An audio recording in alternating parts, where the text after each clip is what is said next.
It's going to say we can't go around there that fast, and even though your foot's to the floorboard, that computer may just shut the car completely down until it starts to get grip and control of itself, and then it'll start feeding back into the throttle that you're going for.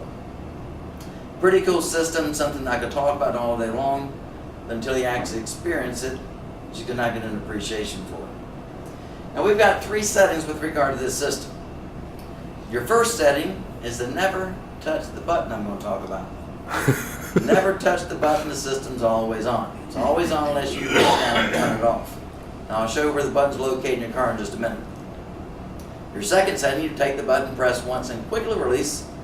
What I'm getting now, the second setting we call DTC, Dynamic Traction Control. If you're picking up an M car, we call MDM, M Dynamic Mode. By pressing once and quickly releasing, what we've done, we bumped the threshold up just a bit before the computer does come on to make a correction for you. So your net result is you may get a little bit more rotation in the car that you did not have when the system was fully on. Perhaps a little more wheel spin in the car that you did not have when the system was fully on. Your third and final setting, you'll take the exact same button, hold it down for 4 or 5 seconds, and now we turn the system completely off. And when you do so with each one of these settings, you'll get a big warning light up on the display letting you know which setting you have. So 3 settings, all the way on, all the way off, the mid settings, DTC, Dynamic Traction Control. Now one question I get quite often, if it's such a great system as you just described, why is there even a button in there so I can turn it off? You know, especially a 2-wheel drive car, if you get the car stuck in a little bit of snow, a little bit of mud, quite often we need some wheel spin to get the car rocking back and forth to get the car going. Once the computer senses the wheel spin you're trying to get, we're kind of fooling the computer. It starts taking throttle away from it. So you might sit there stuck all day with your foot to the floorboard in that snow. It may not even rev the engine up. So in that example, you hold the button down 4 or 5 seconds, turn the system off, and now get the wheel spin that you need to get the car rocking and get the car going. Once you get the car going, you reach back down and turn the system back on again. Any questions? Throw a lot at you in just a few minutes. Everybody good? Okay, last but not least with regard to this system. Very important you never forget this. Now let's just say no matter how good of a driver we are, the fastest we can get through this corner up ahead is 10 miles an hour because it's such a slow and tight corner. You cannot bring the BMW into the 10-mile-an-hour corner at 100 miles an hour thinking that system's going to do anything for you. I don't care how good our system is, we simply cannot defy the laws of physics. Reason being, the car is going straight, we haven't reached the corner yet. We've got sensors on all 4 wheels. Back here, all 4 wheels are doing what they're supposed to do. The computer's going to do nothing for you yet. It does not know that in front of the hood of your car is a 10-mile-an-hour corner. We've got a steering angle sensor tied to the computer.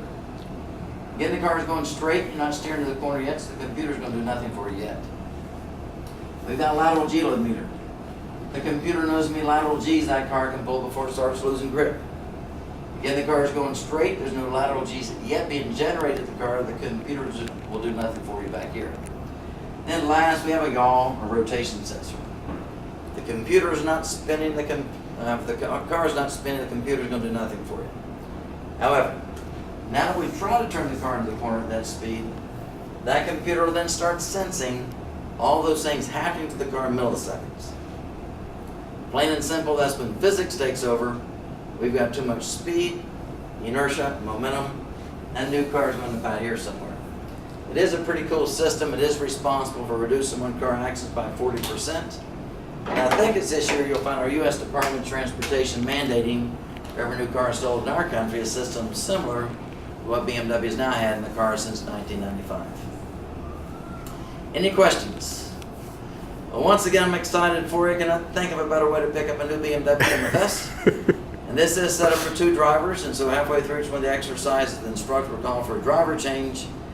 If you can pry the driver out behind the steering wheel, I would encourage you to do so. Then we'll let everyone drive who wants to drive. I hope everyone will, because 50% of our people do this, survives. Thought I'd get more laughs out of that, Bob. Okay, we're going to do this until about 10 o'clock, and at 10 o'clock we've already got you split into 2 groups, and half the group go across the street for a factory tour, which is cool in itself. watching the X3s, 5s, and 6s being assembled for the world.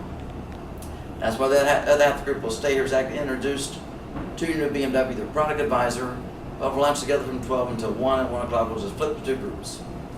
Now, if you happen to be here for European redelivery or BMW 101 that does not require a product overview, you should be out here no later than about 1 or 1:15. And everyone else should be out here no later than 3 o'clock. I'll make certain that sometime today everyone's taking on the off-road course in the X5s, on 2 and 3 wheels on a couple occasions, which is fun as well. They don't usually turn it. Okay, the jokes don't get any better than that. I'm sorry. Okay, I've talked enough. I'm ready to go beat up some else's new BMW. We'll take just a quick break when I'll be back in for about an hour and a half. So if you need the restroom, if you go down the hallway, ladies room to the left, men's room to the right. Anything you want to drink throughout the day, just tell the cashier with me. We'll pick up the tab on that.